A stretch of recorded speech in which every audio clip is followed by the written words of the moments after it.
Bina Morales inggit kina Aiko Melendez at Juan Mig Bondok.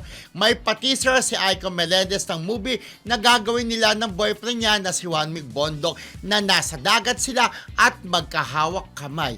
Ipinost ni Aiko ito sa kanyang Instagram at maging si Juan Mig Bondok. Mukhang drama ang movie at romance.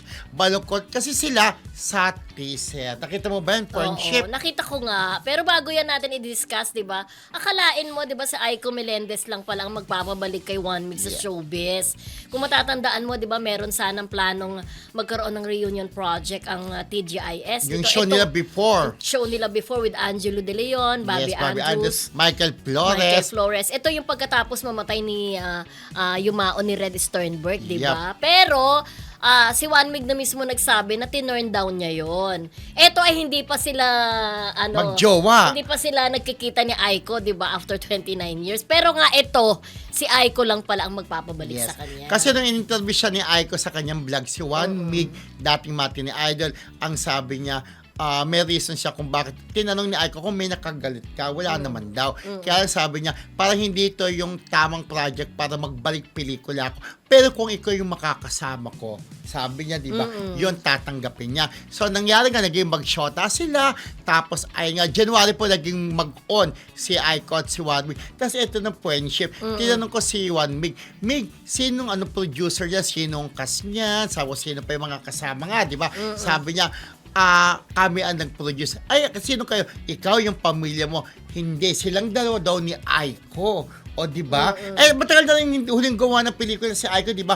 Pero ito yung comeback movie nila na may bago siyang jowa, pero si Juan Mig. nilagay niya, di ba, kung sino ang Director. Director. Si Jiro something, Jiro Tong yata, parang ganon.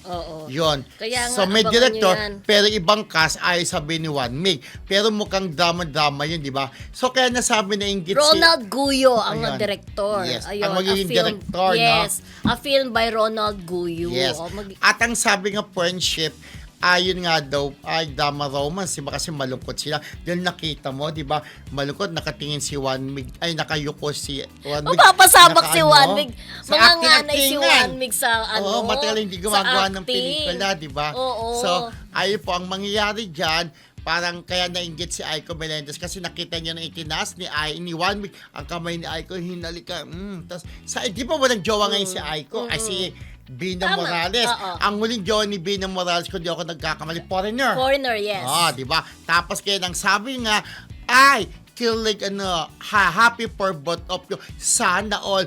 Wow! Sabi ni Bina Morales. Kasi kaya nasabi niya, inggit siya na hindi inggit na yung sa ibang level, inggit siya dahil si Aiko may bagong jowa. Siya, wala pa. Wala pang bago, di ba? Kaya inggit siya kay Aiko Melendez na may bagong pag-ibig after makipaghiwalay kay Vice Kong Hoon, di ba? Na masaya na rin naman daw dahil may girlfriend na yung anak dati ni niyang Vice Kong Mayor. Hoon. Si Hindi, Jay. Vice Mayor ang kanyang girlfriend ngayon, anak ni Mayor Atienza. Ni Bina? Ni Congressman, yung dating jowa ni Aiko. Yun nasabi ko, Vice Gov. Vice Mayor. Vice Gov. Vice ko ba? Jay Kong Hoon. Hindi, yung girlfriend niya ngayon. Di ko yung sinasabi girlfriend niya yun yung dating niyang jowa. Ibig sabihin, politician sa politician. Oo. Ayan. Hindi mo ako Ayun, nagkaintindihan. So, yung dating jowa ni Aiko na politician, Vice ang Mayor bagong din. jowa niya ngayon ay Vice Mayor. Parehong Vice, di ba? Vice Mayor ni Mayor. Vice Governor yata siya. Isko Moreno, di ba?